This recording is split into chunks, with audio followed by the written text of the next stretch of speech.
Olá, sejam muito bem-vindos a este canal, eu sou Adolfo Clair e no vídeo de hoje eu quero trazer para vocês uma informação muito importante. Uma pessoa está com uma dúvida. Muito bom, mas ainda tem uma dúvida. Qual a diferença da crítica textual aplicada no texto eclético do que é aplicada no texto recepto? Seria apenas os manuscritos?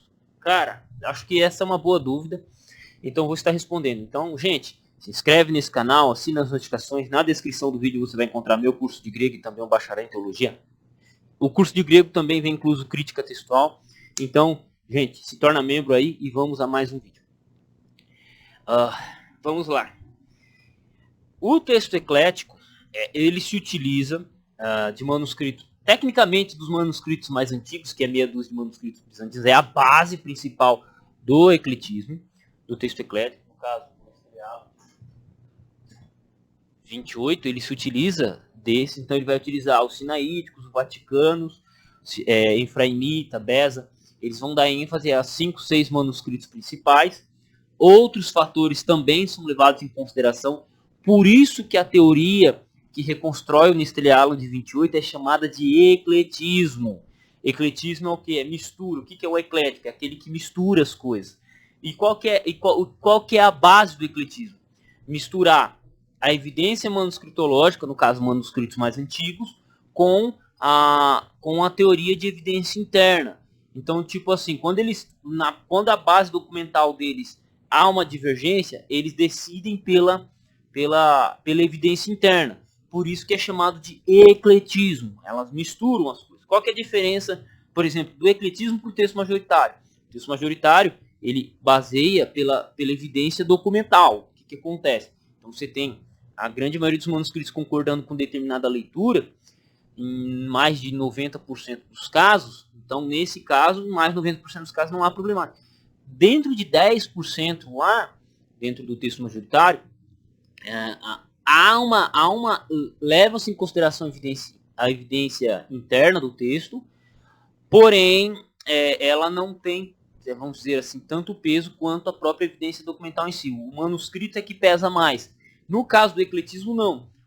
A evidência interna e a evidência documental, elas caminham lado a lado. Então, por exemplo, não é porque os sinaíticos traz uma leitura e o Vaticano traz uma leitura que eles não podem ignorar essas leituras para colocar uma outra leitura diante da evidência interna que eles achem melhor. Então, isso é texto eclético. Isso é ecletismo. Ok? Agora, quando a gente vai pro texto recebido, vamos lá, repitam comigo, escrevam aqui, pro texto recebido da Sociedade Bíblica Trinitariana, por exemplo, o caso, não foi feito esse processo, não é feito esse processo. O texto recebido, ele é o texto impresso ele é chamado e conhecido desde os irmãos Eusevírios em 1624, mas ele é o texto que é impresso desde Erasmo de Roterdã. Então, é esse modelo de texto, ele chama texto recebido. Qual foi a crítica textual utilizada na época? Tecnicamente, quase nenhuma. Por quê? Porque Erasmo de Roterdã tinha meia dúzia de manuscritos bizantinos, Cardeal Ximenes a mesma coisa, e eles foram, os editores posteriores, como Simão Colineu, Roberto Stefano, Teodor Beza, eles foram apenas reimprimindo aquilo que já estava, que já tinha sido estabelecido, ou feito pelo Erasmo e pelo Ximenes. E daí esse texto ele se estabeleceu. Então, por exemplo, mesmo que se ache 10 mil manuscritos hoje no Egito, eles não vão aceitar alteração no texto recebido, porque o texto recebido é esse modelo de texto grego que a gente utiliza, que é utilizado, entendeu? Então ele não vai, então não é. Hoje, atualmente, não se faz crítica textual. O defensor do texto recebido ele não vai fazer uma crítica textual para melhorar o texto, porque ele acha ou ele entende que o texto recebido já é a forma final do texto em si. Por quê? Porque os reformadores utilizaram, porque tem lá os pais da igreja que confirmam aquela leitura. Então eles não discutem a melhoria no texto. O defensor do texto majoritário, ele já entende que pode-se haver uma melhoria no texto. O defensor do ecletismo, ele também entende que pode haver uma melhoria. Por isso que o Nestlé 28 para o Nestlé 27 houveram 33 alterações de texto. E assim vai. Então, atualmente não se faz mais crítica textual em cima do texto recebido. Um defensor do texto recebido não vai fazer crítica textual. Ah, mas eles olham manuscritos, eles fazem o processo da crítica textual. Sim, mas isso é ou para confirmar uma determinada leitura ou para criticar uma determinada leitura. Então, por exemplo, quem é defensor do texto recebido hoje, ele vai estudar a crítica textual não para melhorar o texto recebido, mas ou é para defendê-lo. Não, a leitura que está aqui, ela é encontrada nos manuscritos tais, na grande maioria dos manuscritos, e nos pais da igreja, para confirmar uma leitura que já está no texto recebido. Já, ou no caso assim, o texto eclético escolheu essa leitura, que o mestrado escolheu essa leitura aqui, ela não é a melhor leitura por causa disso, disso, disso. Então é nesse sentido que um defensor do texto recebido, ele vai estudar crítica textual, não para melhorar o texto, não para buscar uma evidência que melhor documente determinada leitura, né? Ele só vai para defender o texto recebido, é isso, né? É isso. Por quê? Porque o texto recebido é dogma dentro. Quem defende o texto recebido, ele o defende por questão dogmática. Então, primeiro ponto, o texto recebido, ele já parte da premissa, isso aqui é a palavra de Deus, inerrante, inerente a tudo. A partir disso, ele vai fazer os estudos dele. Isso não é uma crítica, isso é um fato. Agora, quando você olha para um defensor do texto majoritário, no meu caso, ou o defensor do texto eclético, a gente entende que o texto não se perdeu, ou pelo menos eu entendo que o texto não se perdeu, só que a gente tem que estar sempre olhando as evidências, o que se descobre, o que se não descobre, e isso acaba gerando até a própria, quando a gente fala de catalogação de manuscritos, até a própria catalogação de manuscritos, ela tem melhorado nos últimos anos. Então, por exemplo, quando o texto majoritário foi impresso do Roger Fastard, que hoje é um interlinear majoritário, da editora Cultura Cristã, quando ele foi bolado, quando ele foi trabalhado, você tinha apenas 5.500 manuscritos gregos catalogados. Hoje nós temos 5.800. Mas 300 manuscritos podem ou não fazer diferença. Podem ou não fazer diferença, mas são evidências. São evidências que têm que ser levadas em consideração, né? Então, essa é a diferença. Então, a gente está sempre buscando uma melhoria no texto. Tanto que você depois vai ter o texto grego de Robson Pierpoint, né, que é um texto majoritário também. Atualmente você vai ter uma teoria mais divergente, que é a família 35 do Wilbur Piquerig, entende? E assim vai. Então, vai se desenvolvendo teorias, vai se catalogando manuscrito, descobrindo versão antiga e tal, e tudo isso ajuda e influencia. E até aquilo que estava catalogado, então, por exemplo, qual que era a base e a fonte de informação que foi utilizada para fazer o texto majoritário, ou no caso, o interlinear majoritário da editora Cultura Cristã. Foi utilizado von Soden, foi utilizado von Soden, Tischendorf, edite Oitava Crítica Maior, foi utilizado mais uns dois lá para o livro de Apocalipse. Então, são manuscritos, são livros que trazem informação sobre manuscritos que, diante do seu contexto na época, eles tinham algumas limitações. O próprio von Soden, eu estava conversando com o Wilbur um dia, e falei, mas por que o texto majoritário aqui não segue a maioria dos manuscritos? Aí o Wilbur respondeu, é porque von Soden é muito difícil de ler e pode ter gerado alguma confusão.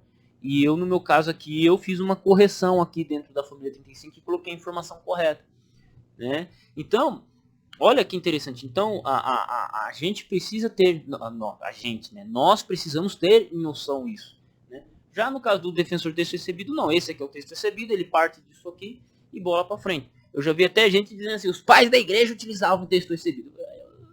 Aí eu só queria saber onde que tem algum pai da igreja dizendo que eu utilizei o texto recebido aqui. Por quê? Porque o nome técnico do texto recebido só vai surgir em 1624, na Idade Moderna. Pós ali, Idade Média, muito depois dos pais da igreja. Só que tem gente que acha que, né, nesse caso, não estou falando da galera que estuda crítica textual, dos defensores do texto recebido que estudam crítica textual, que se esforçam, que estão dispostos até a dialogar. Eu estou mencionando aqui aqueles carinhas mais toscão que, só porque lê um livro lá, um artigo da Cidade Bíblica Trinitariana, um artigo do Hélio de Menezes, já se acham os grandes especialistas. Né? E no caso do texto eclético, a minha preocupação, ou a crítica que eu tenho é essa questão da subjetividade. Por quê? Quando você tira o peso da evidência documental do manuscrito propriamente dito que está escrito e você vai para a evidência interna, e você dá uma ênfase um pouco maior nesse sentido, tem suas vantagens, tem uma vantagem de que você está buscando teoricamente uma leitura melhor. Porém, o lado negativo é que você pode escolher uma leitura que ela não se encontra, ela não faz muito sentido. Por exemplo, eu me lembro de ter encontrado pelo menos dois textos, duas variantes no texto Mestre 28, que não se encontra em manuscrito grego nenhum. É por causa da influência de uma tradução antiga. Entende?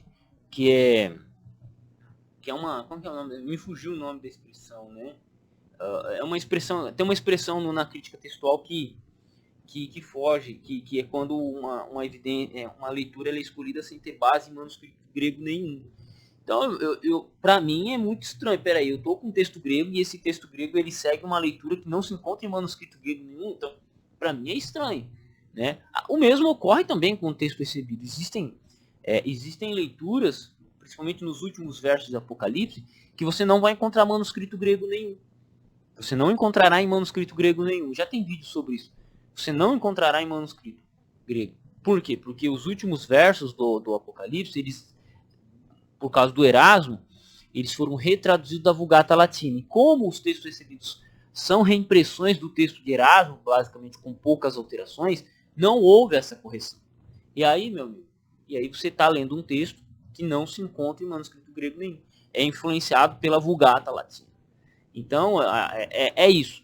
Acho que ficou claro o vídeo. Se vocês querem aprender um pouco mais, ou vocês adquirem o meu curso de grego na descrição do vídeo, ou vocês fazem uma rapa aí nos vídeos de crítica textual, que eu explico isso. Tem lá Apocalipse 22, verso 19, acho que 1